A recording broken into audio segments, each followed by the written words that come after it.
Picture this. The Carpathian foothills, Easter morning, 1459. You're a Saxon merchant traveling the trade road to Brasov when the fog lifts. What you see makes your horse rear in terror. 20,000 stakes line the road for miles. 20,000 bodies in various stages of decay, arranged by height like a grotesque garden. Men, women, children, impaled. But that's not what makes you vomit into the morning mist. It's the positions, the deliberate, calculated positions. Some stakes entered through the rectum, carefully oiled to keep victims alive for days. Others through the vagina, with the victim's own weight driving them deeper. Mothers impaled through the chest with their infants forced to nurse from their dying bodies. Husbands and wives facing each other, watching each other's agony. The smell hits you, decay, excrement, the sweet sick scent of blood.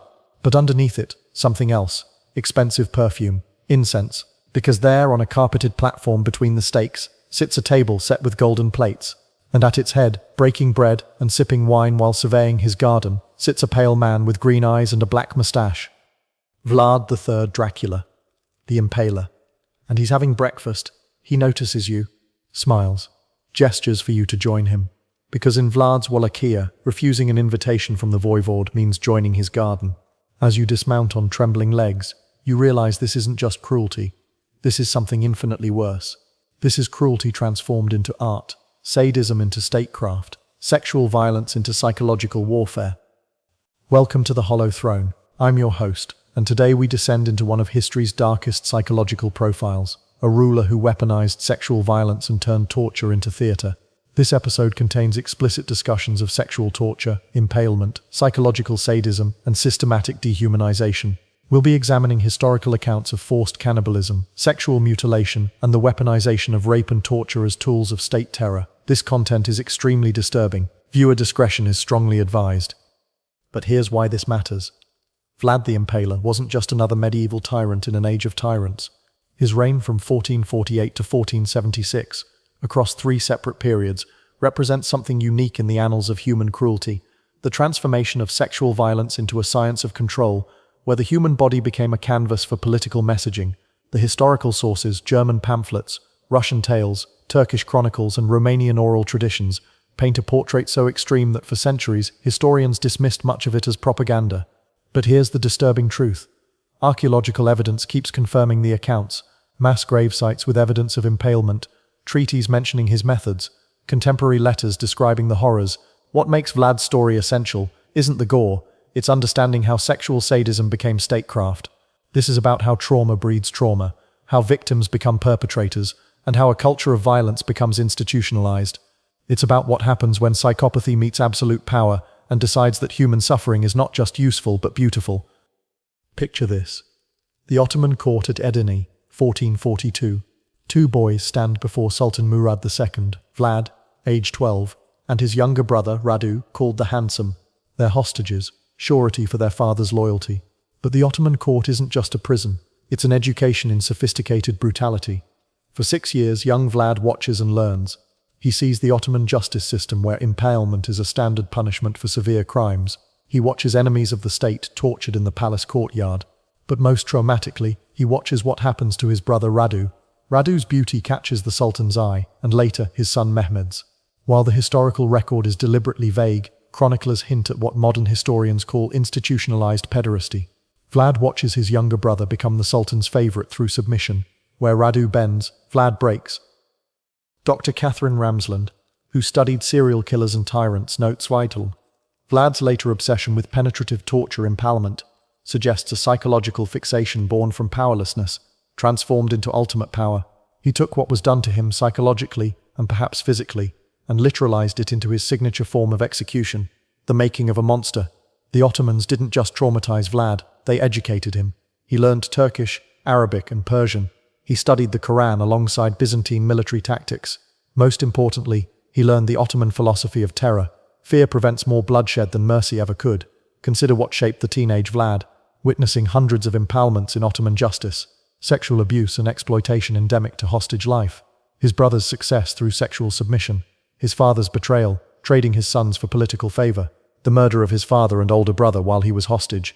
In 1447, Wallachian boyars torture and kill Vlad's father, burying his older brother Mircea alive. Vlad learns this while still a hostage. The lesson is clear. In this world, you're either the stake or the impaled. There is no middle ground. Dr. Michael Stone, who created the Gradations of Evil scale, places Vlad at level 22, the highest level reserved for psychopathic torture murderers. But he notes, Vlad wasn't born evil. He was methodically crafted by a system that rewarded cruelty and punished weakness. First reign and flight. October 1448. The Ottomans install 17-year-old Vlad as puppet ruler of Wallachia. His reign lasts 2 months before Hungarian-backed forces drive him out, but those 2 months provide a preview of coming attractions. The German pamphlets record his first act as ruler, inviting the boyars who killed his family to a feast. As they eat, he asks how many princes each has seen reign. Some boast of 20-30 princes. Vlad nods thoughtfully. Then his soldiers seal the doors. What happens next varies by account, but all agree on the sexualized violence. The older boyars are impaled immediately, but slowly on oiled stakes that avoid vital organs. The younger nobles and their wives are stripped naked and marched to Poenari, where they're forced to build Vlad's castle until their clothes rot off and their skin falls from their bodies. The sexual humiliation is deliberate. In medieval society, clothing signified rank.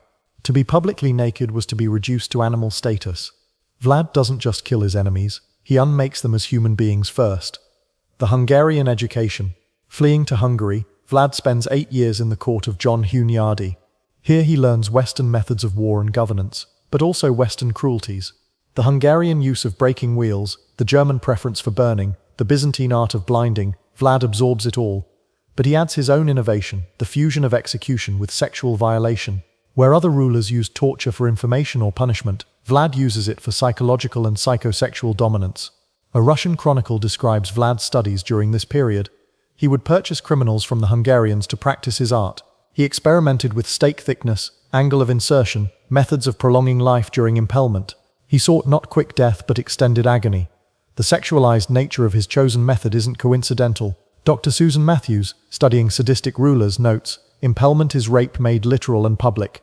It's penetrative violence that feminizes and humiliates the victim while asserting the absolute masculine dominance of the perpetrator. For Vlad, who likely experienced sexual trauma as a hostage, it represents a reversal of power dynamics. Picture this. Targovishte, 1459. You're an Ottoman envoy arriving at Vlad's court. The first thing you notice isn't the castle, it's the garden. But instead of flowers, stakes, hundreds of them, each bearing fruit of flesh. This is Vlad's first innovation, impalement as landscape architecture. The German pamphlets describe his methods with horrific precision. Stakes were carefully oiled and rounded, not to show mercy, but to prevent immediate death. Insertion was an art. Too sharp, and death came quickly. Too blunt, and the victim died of shock. The ideal stake, Vlad discovered, was thick as a man's arm, entering the anus or vagina and emerging through the mouth or shoulder, missing vital organs. But here's what made Vlad different. He made it personal. Other rulers delegated torture to executioners. Vlad supervised personally, adjusting angles, critiquing technique. The Saxon Chronicle records. He would walk among the dying, conversing with them, asking about their pain, like an artist discussing his work. The sexual component was explicit. Women were impaled through the vagina, their breasts cut off and forced into the mouths of their husbands or sons before their own impalement. Men watched their wives violated by stakes before receiving the same fate. Children were impaled on smaller stakes in front of their parents. The Russian tale of Dracula describes a scene that defies comprehension. Vlad holding state dinners in his garden of stakes. Foreign ambassadors forced to negotiate treaties while surrounded by thousands of dying people. The moaning of the impaled providing music for the meal. When a boyar complained about the smell, Vlad had him impaled on a higher stake so he would be above the offensive odors. The message was clear. In Vlad's realm, even disgust at atrocity was a crime. St. Bartholomew's Day, 1459. Vlad attacks the Saxon city of Brasov. But this isn't warfare, it's psychosexual theater. He doesn't just conquer, he choreographs an apocalypse. First, he separates the population by age and gender. The elderly are burned alive in the church. The men are impaled in order of social status, merchants higher than craftsmen, creating a literal hierarchy of death. But it's what happens to the women and children that reveals Vlad's particular pathology. The German pamphlet Story of a Bloodthirsty Madman records, he had mothers impaled with their babies at their breasts, the stakes entering through the woman and child together. He forced daughters to eat the roasted flesh of their mothers, wives the genitals of their husbands. But Vlad's innovation was making victims complicit. He would offer choices, impalement or eat your child's heart. Watch your wife impaled or perform necrophilia with your mother's corpse. These weren't just tortures. They were designed to destroy the victim's sense of self before destroying their body. Dr. Robert Hare, who developed the psychopathy checklist, analyzes. Vlad understood that physical death was less terrifying than psychological annihilation. By forcing people into impossible moral choices, he destroyed their humanity before their lives. The survivors were often more useful than the dead, broken people spreading stories of what happens to those who oppose him. The Ottoman Campaign and Psychological Warfare, June 1462. Sultan Mehmed II, conqueror of Constantinople, marches on Wallachia with 150,000 men. Vlad has 30,000. By any logic, he should surrender or flee. Instead, he creates hell on earth. Picture this scene, recorded by the Byzantine chronicler Chalkokondyles. The Ottoman army, after days of scorched earth tactics and poisoned wells, finally approaches Targovishte. As they crest the final hill on June 17th, the entire army stops. Mehmed, who had walked through the conquered Byzantine Empire without flinching, vomits. 20,000 Ottoman prisoners, soldiers and civilians impaled in concentric circles over 1 square mile. But Vlad hadn't just impaled them. He'd arranged them by rank, pashas on golden stakes, janissaries on silver, common soldiers on wood. At the center, on the highest stake, wearing Ottoman court dress, Hamza Pasha, Mehmed's favorite general, impaled with his own ceremonial sword. The sexual violence was theatrical. Turkish women captured from frontier settlements were impaled naked in pornographic positions. Male soldiers were castrated, their genitals stuffed in their mouths before impalement. Children were impaled on their parents' stakes, families dying together in obscene tableaus. But Vlad wasn't finished. That night, June 1718, he launches the night attack. Disguised as Turks, Vlad and his men penetrate the Ottoman camp, aiming for Mehmed's tent. They kill thousands in the darkness, but more importantly, they spread psychological terror. Ottomans kill Ottomans in the confusion, unable to distinguish friend from foe. The Italian chronicler Michael Boccianulli, present with the Ottoman army, writes, "The Sultan withdrew, saying he could not win the land from a man who does such things and knows how to exploit his rule and his subjects in this way." The women of Vlad's court. The fate of women in Vlad's realm reveals another dimension of his psychosexual pathology. The Russian chronicles describe his treatment of his own mistresses and wives with disturbing detail. One account tells of a mistress who claimed to be pregnant to avoid his wrath. Vlad had her examined by midwives who found no pregnancy. His response, "Let the world see where I have been." He cut her open from vagina to breast, leaving her to die slowly while declaring, "This is what happens to lying women." But Vlad's sexual sadism extended beyond his court. He appointed himself moral guardian of Wallachia, with women bearing the brunt. Adulteresses had their vaginas cut out and their skins publicly displayed. Lazy wives were impaled naked in the public square. Young women who lost their virginity before marriage were forced to wear their sexual organs around their necks until they rotted off. A German pamphlet records the case of a noble's wife, who complained her husband's shirt was too short. Vlad's response, "She should be a better wife." He had her impaled, then forced the husband to marry a peasant girl while his wife's body still writhed on the stake, declaring, "Perhaps this one will make your shirts longer." The most horrific account involves a group of foreign noblewomen visiting Vlad's court. When they refused to remove their veils, a cultural custom, Vlad ordered his guards to nail the veils to their heads. As they screamed and bled, he lectured them on proper respect for Wallachian customs. Dr. Catherine Bell's analysis of sexual sadism in Rulers notes, Vlad's treatment of women reveals classic patterns: the need to penetrate, expose and humiliate. His violence consistently involves unveiling, opening, displaying what should be hidden. It's about destroying privacy, modesty, the boundaries that make us human. The merchant massacre and economic terror. Vlad's sexual violence wasn't random, it was economic policy. The Saxon merchants who controlled trade routes through Wallachia became special targets for his psychosexual theatre. April 1460. A delegation of 40 Saxon merchants arrives to negotiate trade rights. Vlad welcomes them warmly, hosts a feast, then makes his proposal. They will demonstrate their commitment to Wallachia through a test of loyalty. The test: each merchant must castrate himself and present his genitals as a trade offering. Those who refuse are impaled immediately, but slowly, the stakes entering their urethras. Those who comply are then told they've proven themselves unmanly and unfit for trade. They're impaled anyway through the wounds of their self-mutilation. The economic message is clear. Trade through Wallachia requires complete submission, even to the point of self-destruction. The sexual humiliation ensures the story spreads, creating economic terror that extends far beyond military might. But Vlad's fusion of sexuality and economics reaches its nadir with his cleansing of the poor. He invites all beggars, disabled and sick to a great feast, asking if they wish to want for nothing. When they agree, he bars the doors and burns them alive, declaring he has freed them from want. But before the burning, witnesses report a final humiliation. The poor are forced to strip and perform sexual acts for the amusement of Vlad's court. Men with men, women with women, the old with the young, a deliberate destruction of dignity before destruction of life. November 1462. Vlad's reign of terror finally generates too much instability, even for his allies. King Matthias Corvinus of Hungary, needing to explain why he kept Vlad's tribute money instead of using it against the Turks, has Vlad arrested on charges of treason. For 12 years, Vlad is imprisoned in Visegrad Castle, but even in captivity, his pathology manifests. Guards report finding mice and birds impaled on tiny stakes in his cell. He creates miniature gardens of death with insects. When given rats as cellmates, a common torture, he turns them into art projects. The Russian tale describes him catching mice and having tiny stakes made by bribing guards, creating elaborate impalement dioramas that he would study for hours. Even without power, without victims, the compulsion remains. Through political machinations, Vlad briefly regains his throne. He's older now, but no wiser, only more efficient. In 2 months he impales more people than in entire years of his previous reigns.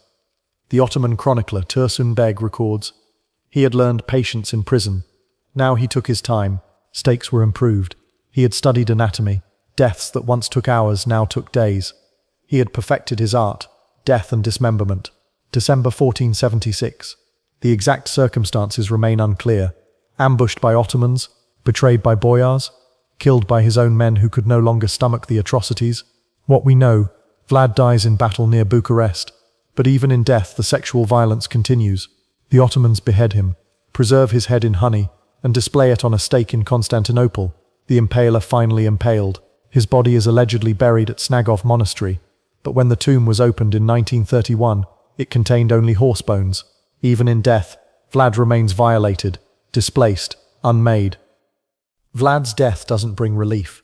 It brings revelation of the scope of trauma. Estimates of his victims range from 40,000 to 100,000, in a principality of only 500,000. That's 1 in 5 to 1 in 10 people. Entire villages stand empty. Trade routes remain abandoned for years, but the psychological damage runs deeper. The German pamphlet The Frightening and Truly Extraordinary Story notes that survivors couldn't speak of vegetables on stakes. Even fence posts could trigger panic. An entire generation grew up having witnessed their parents' sexual torture. The trauma embedded itself in the cultural DNA. Here's the twisted irony. Vlad becomes Dracula, the vampire. But vampirism is the perfect metaphor for his actual crimes. The penetration of fangs, the draining of life force, the sexual undertones of vampire fiction, all echo Vlad's actual methods. Bram Stoker, researching his 1897 novel, found accounts of Vlad and recognized the psychosexual horror. The vampire's bite becomes a sanitized version of the stake. The seduction of victims mirrors Vlad's psychological manipulation.